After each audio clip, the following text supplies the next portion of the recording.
नमस्ते दोस्तों। आज हम एक ऐसी किताब की गहराइयों में उतरेंगे जिसने दुनिया भर में लाखों लोगों की पैसे को देखने की सोच को बदल दिया है। यह किताब है मॉर्गन हाउसल की द साइकोलॉजी ऑफ मनी।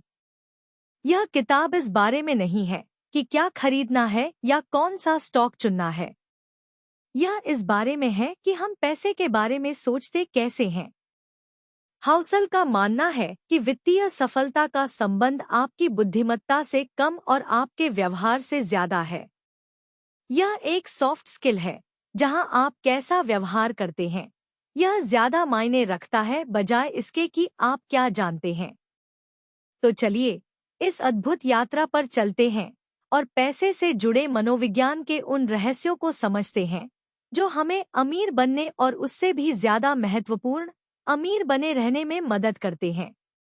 इस किताब का सबसे पहला और सबसे गहरा सबक है, कोई भी पागल नहीं है। हम अक्सर दूसरों के वित्तीय फैसलों को देखकर उन्हें जज करते हैं। हमें लगता है कि कोई बहुत ज्यादा जोखिम ले रहा है या कोई बहुत ही ज्यादा कंजूस है। लेकिन हाउसल हमें याद दिलाते हैं कि हर व्यक्ति के वित्तीय फैसले उसकी अपनी अनूठी जिंदगी के अनुभवों से बनते हैं। एक इंसान जिसने महामंदी देखी है, उसका पैसे को लेकर नजरिया उस इंसान से बिल्कुल अलग होगा जो एक समृद्ध तकनीकी युग में पला बढ़ा है। एक गरीब किसान के लिए जोखिम का मतलब अलग है और एक शहर में बैठे स्टॉक ब्रोकर के लिए अलग। कोई भी पागल नहीं है। हम सब बस अपने अपने अनुभवों के आधार पर फैसले ले रहे हैं। इसलिए जब हम दूसरों को या खुद को जज करें तो हमें यह याद रखना चाहिए कि हमारी आर्थिक सच्चाई हमारे व्यक्तिगत इतिहास से जुड़ी हुई है। इसके बाद आता है एक बेहद जरूरी विषय, किस्मत और जोखिम। हम अपनी सफलता का श्रेय अपनी मेहनत और बुद्धिमत्ता को देना पसंद करते हैं और अपनी असफलता का दोष दुर्भाग्य को। लेकिन सच्चाई यह है कि किस्मत और जोखिम एक ही सिक्के के दो पहलू हैं। हाउसल बिल गेट्स का उदाहरण देते हैं। बिल गेट्स प्रतिभाशाली थे, लेकिन उन्हें किस्मत का भी भरपूर साथ मिला। वह दुनिया के उन गिनेचने स्कूलों में से एक में गए जहां उस समय कंप्यूटर उपलब्ध था। यह एक मौका था। वहीं दूसरी तरफ गेट्स के एक स्कूल के दोस्त थे, केंट इवांस, जो उतने ही होशियार और महत्वाकांक्षी थे। बिल गेट्स खुद मानते हैं कि केंट उनसे बेहतर थे, लेकिन केंट की पहाड़ों पर चढ़ते हुए एक दुर्घटना में मौत हो गई और उन्हें दुनिया को अपना हुनर दिखाने का मौका ही नहीं मिला। यह जोखिम का क्रूर चेहरा है। हर सफलता के पीछे किस्मत का एक अंश होता है और हर असफलता के पीछे जोखिम का। इसे स्वीकार करना हमें विनम्र बनाता है और हमें यह समझने में मदद करता है कि दुनिया उतनी न्यायपूर्ण नहीं है जितना हम सोचते हैं। इसलिए हमें किसी एक व्यक्ति या किसी एक रणनीति पर सब कुछ दांव पर नहीं लगाना चाहिए, क्योंकि हम किस्मत और जोखिम के प्रभाव को पूरी तरह नियंत्रित नहीं कर सकते। अब बात करते हैं एक ऐसे जाल की जिसमें बहुत से अमीर लोग भी फंस जाते हैं, कभी भी पर्याप्त नहीं। यह कहानी है उस लालच की जिसका कोई अंत नहीं। जब आप दूसरों से अपनी तुलना करने लगते हैं तो आपके लिए पर्याप्त की कोई सीमा नहीं रहती। हमेशा कोई न कोई आपसे ज्यादा अमीर, ज्यादा सफल नजर आएगा। हाउसल रजत गुप्ता का उदाहरण देते हैं, जो एक अनाथालय से निकलकर मैकिन्सी जैसी दुनिया की सबसे प्रतिष्ठित कंसल्टिंग फर्म के सीईओ बने। उनके पास करोड़ों की दौलत, सम्मान और शक्ति थी। फिर भी उन्हें और चाहिए था। वह अरबपति बनना चाहते थे। इसी चाहत में उन्होंने इनसाइडर ट्रेडिंग जैसा गैरकानूनी काम किया और अंत में जेल गए, अपना सब कुछ गंवा बैठे। उनकी कहानी हमें सिखाती है कि सबसे बड़ा वित्तीय जोखिम वह नहीं है जो आप बाजार में लेते हैं, बल्कि वह है जब आप यह भूल जाते हैं कि आपके लिए पर्याप्त कितना है। खुशी और संतुष्टि का रास्ता ज्यादा कमाने में नहीं, बल्कि अपनी उम्मीदों को काबू में रखने में है। पैसे की दुनिया का सबसे शक्तिशाली बल है कंपाउंडिंग का जादू। अल्बर्ट आइंस्टाइन ने इसे दुनिया का 8वां अजूबा कहा था। कंपाउंडिंग का मतलब है कि आप सिर्फ अपने मूलधन पर ही नहीं, बल्कि अपने कमाए हुए ब्याज पर भी ब्याज कमाते हैं। यह धीरे धीरे शुरू होता है, इतना धीमा कि शुरुआत में आपको इसका असर महसूस भी नहीं होता। लेकिन समय के साथ यह एक बर्फीले गोले की तरह बढ़ता जाता है जो पहाड़ से लुढ़कते हुए विशाल हो जाता है। वॉरेन बफेट इसका सबसे बड़ा उदाहरण है। उनकी 84.5 बिलियन डॉलर की नेटवर्थ में से 84.2 बिलियन डॉलर उनके 50वें जन्मदिन के बाद आई है। इसका राज यह नहीं था कि उन्होंने सबसे ज्यादा रिटर्न कमाया, बल्कि यह था कि वह सबसे लंबे समय तक निवेशित रहे। उन्होंने 10 साल की उम्र से निवेश करना शुरू किया और आज 90 साल की उम्र के पार भी कर रहे हैं। दौलत बनाने का असली रहस्य अच्छी कमाई करना नहीं, बल्कि लंबे समय तक लगातार निवेशित रहना है ताकि कंपाउंडिंग अपना जादू दिखा सके। यहाँ एक और महत्वपूर्ण अंतर समझना जरूरी है, अमीर बनना बनाम अमीर बने रहना। ये दो बिल्कुल अलग अलग कौशल हैं। अमीर बनने के लिए आपको जोखिम लेना पड़ता है, आशावादी होना पड़ता है और मौके पर चौका मारना पड़ता है। लेकिन अमीर बने रहने के लिए आपको इसका ठीक उल्टा करना पड़ता है। आपको विनम्र होना पड़ता है, थोड़ा डरना पड़ता है और यह सोचना पड़ता है कि जो कुछ आपने कमाया है वह कितनी जल्दी जा भी सकता है। अमीर बने रहने का सबसे बड़ा नियम है जीवित रहना, यानी ऐसी कोई गलती न करना जो आपको खेल से ही बाहर कर दे।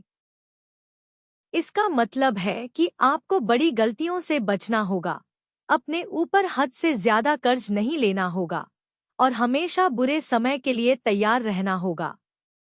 सर्वाइवल ही अमीर बने रहने की नींव है। अब एक ऐसे विचार पर आते हैं जो हमारी सोच को चुनौती देता है, टेल्स यू विन। इसका मतलब है कि लंबे समय में ज्यादातर परिणाम कुछ गिनचने असाधारण घटनाओं से आते हैं, जिन्हें टेल्स कहा जाता है। निवेश की दुनिया में आपके पोर्टफोलियो का अधिकांश लाभ केवल कुछ ही निवेशों से आएगा। आप कई बार गलत हो सकते हैं, आपके कई निवेश असफल हो सकते हैं, लेकिन अगर आपके कुछ निवेश असाधारण रूप से अच्छा प्रदर्शन करते हैं तो वे आपकी सारी गलतियों की भरपाई कर देंगे। अमेज़न जैसी कंपनी ने अपने शुरुआती निवेशकों को हजारों गुना रिटर्न दिया है। डिज्नी ने अपने शुरुआती दिनों में 400 से ज्यादा कार्टून बनाए, लेकिन उनकी सफलता का आधार स्नो व्हाइट जैसी कुछ ही फिल्में थी। इसलिए छोटी मोटी असफलताओं से घबराना नहीं चाहिए। महत्वपूर्ण यह है कि आप खेल में बने रहें ताकि जब कोई बड़ा मौका आए तो आप उसका फायदा उठा सकें।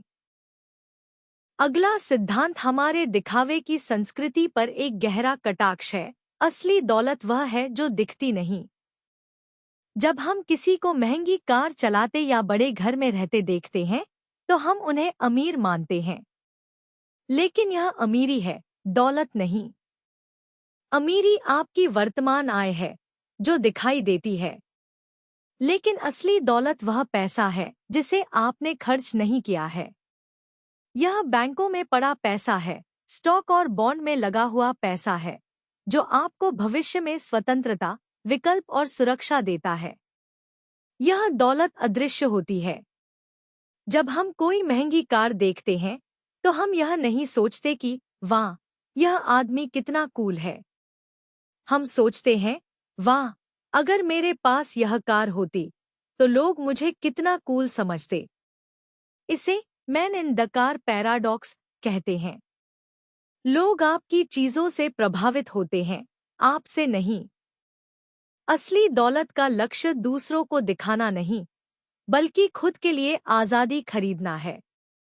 तो फिर दौलत बनाने का सबसे भरोसेमंद तरीका क्या है? हाउसल कहते हैं, पैसे बचाएं। यह बहुत सीधा और सरल लगता है, लेकिन यह सबसे शक्तिशाली है। आप कितना कमाते हैं, यह हमेशा आपके नियंत्रण में नहीं होता। आपके निवेश पर कितना रिटर्न मिलेगा, यह भी बाजार तय करता है। लेकिन आप अपनी आय का कितना हिस्सा बचाते हैं, यह पूरी तरह से आपके नियंत्रण में है। आपकी बचत दर आपके अहंकार और आपकी आय के बीच का अंतर है। अपनी जीवन शैली को अपनी आय से कम रखना दौलत बनाने का सबसे पक्का रास्ता है। बचत आपको भविष्य की अनिश्चितताओं से बचाती है, आपको विकल्प देती है और आपको अपने जीवन पर नियंत्रण देती है। बिना बचत के आप हमेशा पैसे के गुलाम बने रहेंगे। वित्तीय दुनिया में लोग अक्सर तार्किक होने की बात करते हैं, लेकिन हाउसल एक बेहतर विकल्प सुझाते हैं। तार्किक होने से बेहतर है वाजिब होना। इसका क्या मतलब है? एक निवेश रणनीति जो कागज पर गणितीय रूप से सबसे तार्किक या ऑप्टिमल दिखती है, हो सकता है कि वह भावनात्मक रूप से आपके लिए टिकाऊ न हो। उदाहरण के लिए, हो सकता है कि गणितीय रूप से 100% इक्विटी में निवेश करना लंबे समय में सबसे अच्छा रिटर्न दे। लेकिन जब बाजार 30% गिरता है, तो क्या आप उस डर को झेल पाएंगे? या आप सब कुछ बेचकर बाहर निकल जाएंगे? एक वाजिब रणनीति वह होती है जिसे आप अच्छे और बुरे दोनों समय में निभा सकें, जो आपको रात में चैन की नींद सोने दे। इसलिए ऐसी रणनीति चुनें जो आपके लिए काम करे, न कि वह जो एक्सेल शीट में सबसे अच्छी दिखे। यह हमें अगले सिद्धांत की ओर ले जाता है, गलती की गुंजाइश। भविष्य अप्रत्याशित है। इतिहास हमें गाइड कर सकता है, लेकिन यह कभी भी खुद को हूबहू नहीं दोहराता। सबसे बड़े आर्थिक और सामाजिक बदलाव हमेशा अप्रत्याशित घटनाओं से आते हैं, जैसे विश्व युद्ध, 9/11 का हमला या कोविड-19 महामारी। इन्हें कोई भी मॉडल या पूर्वानुमान नहीं बता सकता। इसलिए अपनी वित्तीय योजना में हमेशा गलती की गुंजाइश या मार्जिन ऑफ सेफ्टी रखें। इसका मतलब है कि आप यह मानकर चलें कि आपके पूर्वानुमान गलत हो सकते हैं और आपके रिटर्न उम्मीद से कम हो सकते हैं। अपने खर्चों और अपनी बचत के बीच एक बफर रखें। यह बफर आपको उन झटकों से बचाता है जो जिंदगी आप पर फेंकती है और आपको घबराहट में बुरे फैसले लेने से रोकता है। एक और मनोवैज्ञानिक सच्चाई यह है कि आप बदल जाएंगे। आज 18 साल की उम्र में जो आपके जीवन के लक्ष्य और सपने हैं, वे 40 या 60 की उम्र में वैसे नहीं रहेंगे। हम समय के साथ बदलते हैं, हमारी प्राथमिकताएं बदलती हैं। इसलिए किसी भी एक्सट्रीम वित्तीय योजना से खुद को बांधना एक गलती है। उदाहरण के लिए, बहुत कम उम्र में यह फैसला कर लेना कि आप 30 साल की उम्र में रिटायर होने के लिए हर दिन 18 घंटे काम करेंगे, शायद बाद में आपको सही न लगे। वित्तीय योजना में लचीलापन होना जरूरी है ताकि वह आपके बदलते हुए व्यक्तित्व और लक्ष्यों के साथ तालमेल बिठा सके। एक और गहरा सबक है, कुछ भी मुफ्त नहीं है। हर चीज की एक कीमत होती है, लेकिन हर कीमत प्राइस टैग पर नहीं लिखी होती। शेयर बाजार से मिलने वाले अच्छे रिटर्न की भी एक कीमत है, और वह कीमत है अस्थिरता, डर, संदेह और अनिश्चितता। यह वह किराया है जो आपको बाजार में टिके रहने के लिए चुकाना पड़ता है। जब आप इस कीमत को एक फीस की तरह देखना शुरू कर देते हैं, न कि एक जुर्माने की तरह, तो आप बेहतर निवेशक बन जाते हैं। आप यह समझने लगते हैं कि बाजार में गिरावट एक बग नहीं, बल्कि एक फीचर है। यह वह कीमत है जो लंबे समय में सफलता के लिए चुकानी पड़ती है। अब बात करते हैं सलाह की। हम हर समय वित्तीय सलाह से घिरे रहते हैं, लेकिन हाउसल हमें चेतावनी देते हैं, आप और मैं। हमें यह समझना होगा कि हर कोई एक अलग खेल खेल रहा है। एक डे ट्रेडर का लक्ष्य और समय सीमा एक लंबी अवधि के निवेशक से बिल्कुल अलग होती है। वॉरेन बफेट की सलाह शायद उस युवा के लिए काम न करे जिसे घर खरीदने के लिए डाउन पेमेंट जमा करना है। इसलिए किसी की भी सलाह आंख बंद करके मानने से पहले यह समझना जरूरी है कि वह व्यक्ति कौन सा खेल खेल रहा है और क्या वह आपके खेल से मेल खाता है। अंत में हाउसल निराशावाद के आकर्षण पर बात करते हैं। निराशावाद हमेशा आशावाद से ज्यादा बुद्धिमान और विश्वसनीय लगता है।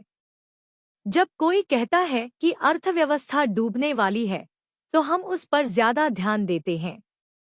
ऐसा इसलिए है क्योंकि हमारा दिमाग खतरों के प्रति ज्यादा संवेदनशील होता है। लेकिन अगर आप इतिहास देखें तो लंबे समय में दुनिया बेहतर हुई है, बाजार ऊपर गए हैं और नवाचार ने समस्याओं का समाधान किया है।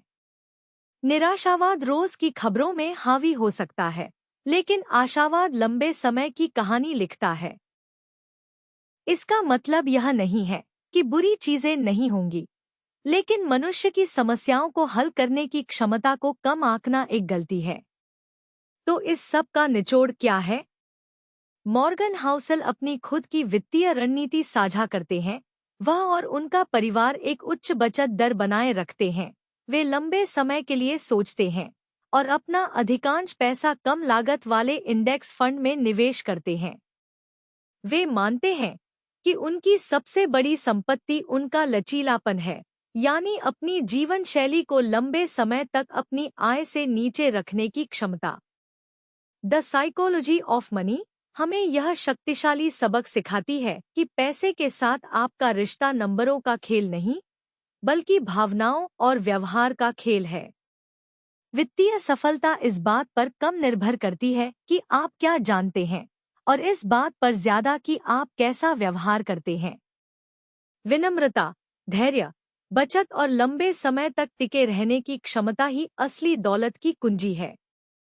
असली लक्ष्य डॉलर और सेंट इकट्ठा करना नहीं है, बल्कि एक ऐसा जीवन जीना है जिस पर आपका नियंत्रण हो, जिसमें आपके पास विकल्प हों और जिसमें आप अपनी शर्तों पर समय बिता सकें। यही पैसे की सबसे बड़ी ताकत है और यही सच्ची दौलत है।